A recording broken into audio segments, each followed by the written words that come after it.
I am reading Matthew 13 verses 45 to 46 today, and it is the parable of the pearl of great price.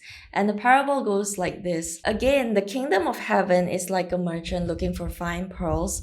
When he found one of great value, he went away and sold everything he had and bought it. Now, up until 5 or 6 years ago, the way I understood this parable was that God's kingdom was the pearl of great value.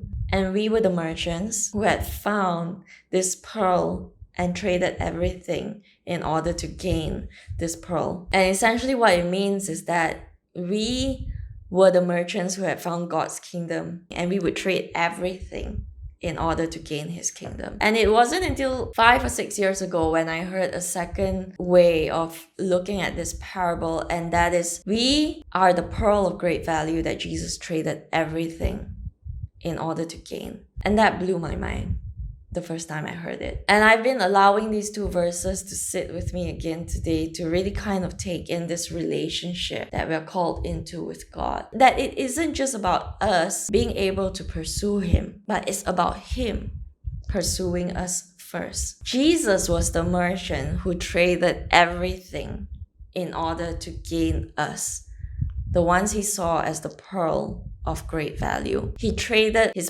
place in heaven, came down to earth as man, walked all the way to the cross unto death in order that he may gain us, the ones whom he sees as this pearl of great value. And this crazy dynamic relationship that we're called into with God, it's not a stagnant relationship, but it's a dynamic one where it's a two-way conversation. It's a relationship between us and God. And our privilege is that because of the way Jesus has seen us as his pearl of great value, we in return get to see him as our pearl of great value and trade everything in order that we may gain him. And nothing that we will trade will ever come close to what he traded in order to gain us. But still, that is the amazing privilege of the relationship that we're called into with God. That as much as he sees us as his pearl of great value, it is our privilege now to see him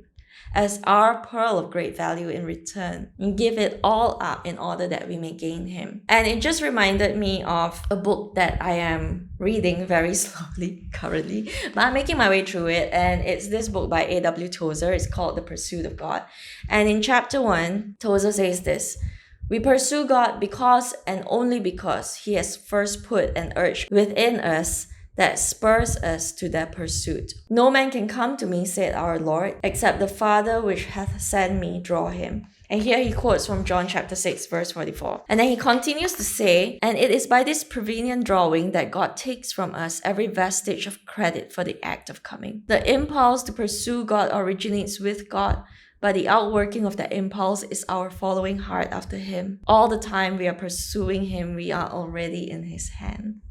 And I just think that that's such a beautiful passage. And it's this dynamic relationship with God that I am thinking about today. That as much as he sees us as his pearl of great value, we get to see him as our pearl of great value in return.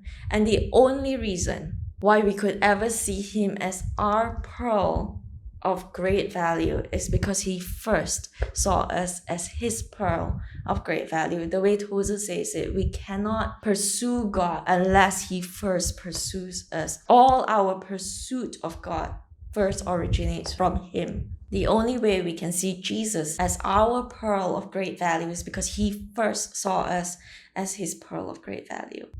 And I think that is crazy, amazing.